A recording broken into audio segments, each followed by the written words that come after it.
my name is Jonathan Zayas, and today I'll be presenting descriptive statistics within business analytics. We'll explore the definition and importance of descriptive statistics, how they are used in business, the ethical concerns around their use, and how biblical principles can guide us in making sure responsible and fair use of data. To start, let's define descriptive statistics. Well, these are methods used to summarize and describe the key features of a data set. Instead of looking at all the raw data, we use it to simplify and provide a clear overview. In business analytics, these techniques are vital because they help businesses turn complex data into actionable insights. With large data sets, it can be a lot to identify what's important, so descriptive statistics acts as a tool to break everything down into understandable metrics. These methods can be applied to both entire populations or samples, meaning businesses can use descriptive statistics to study a smaller or larger representative group of data. Common applications include analyze sales trends, studying customer behavior, and evaluating employee performance.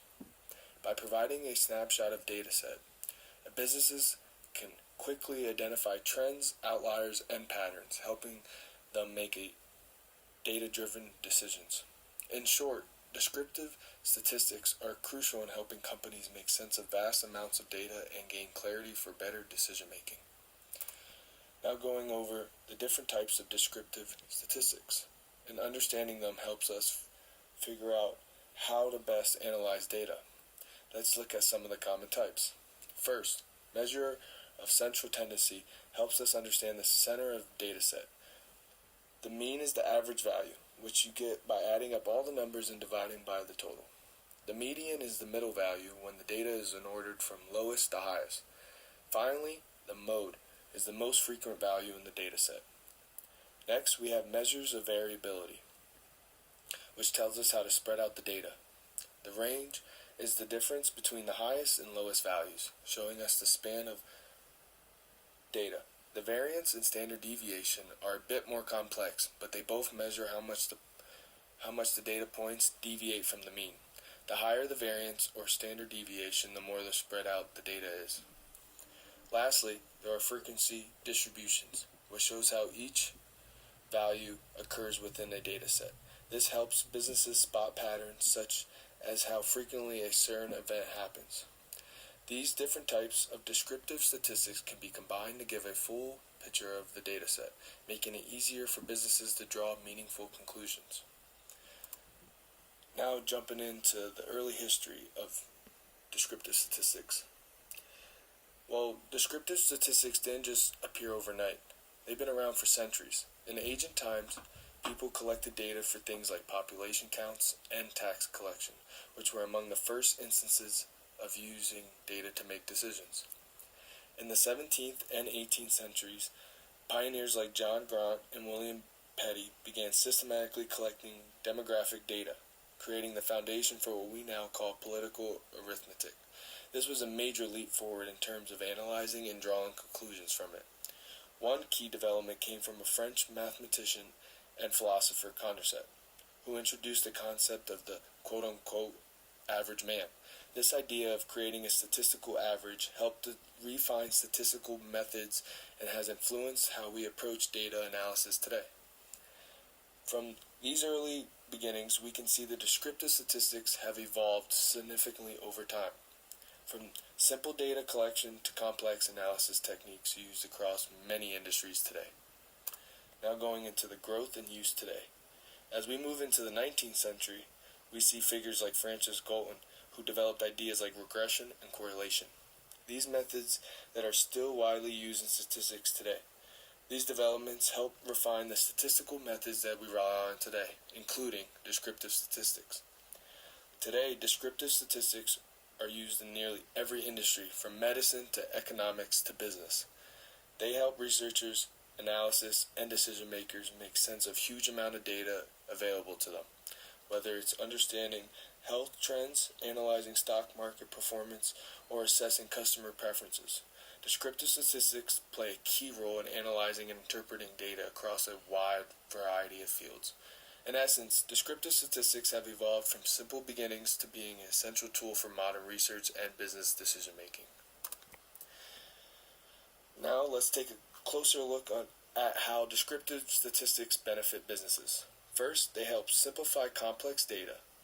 In the real world, data can be very overwhelming. There's so much of it, and it can be hard to see the important parts.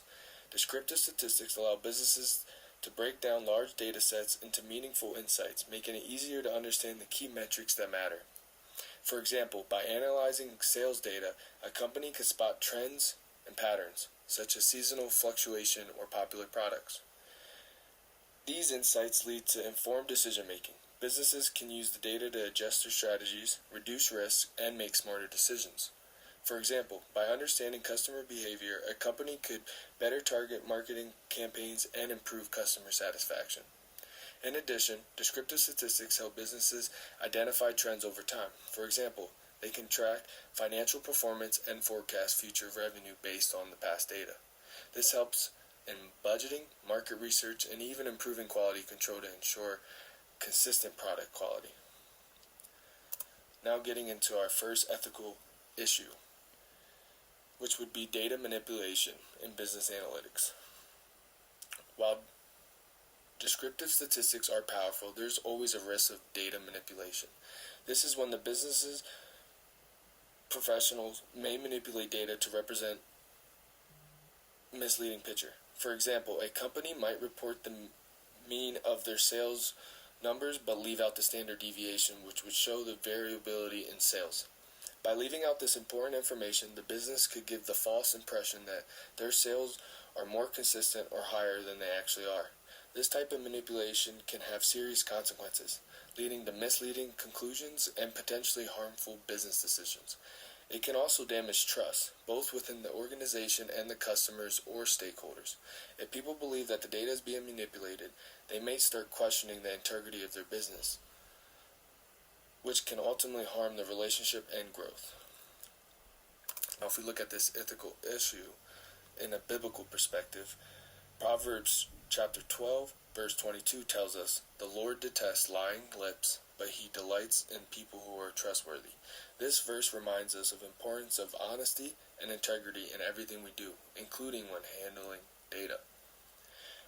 Manipulating data or presenting incomplete or misleading information goes against these biblical principles. Integrity is key, and being truthful in the way we handle data aligns with biblical teaching about honesty and righteousness. Misleading data can lead to moral and ethical consequences, not just in the businesses, but in our personal lives as well.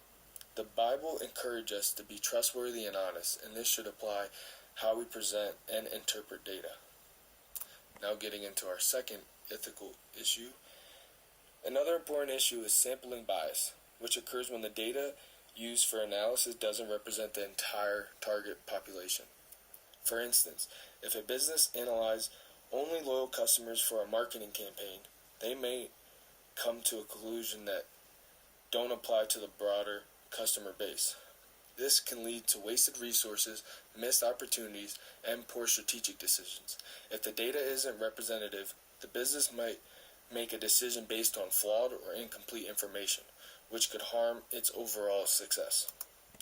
Now looking at a biblical perspective, James chapter 2 verse 1 states, "Believers in our glorious Lord Jesus Christ must not show favoritism." This verse teaches us that we should treat all people equally, without bias or prejudice.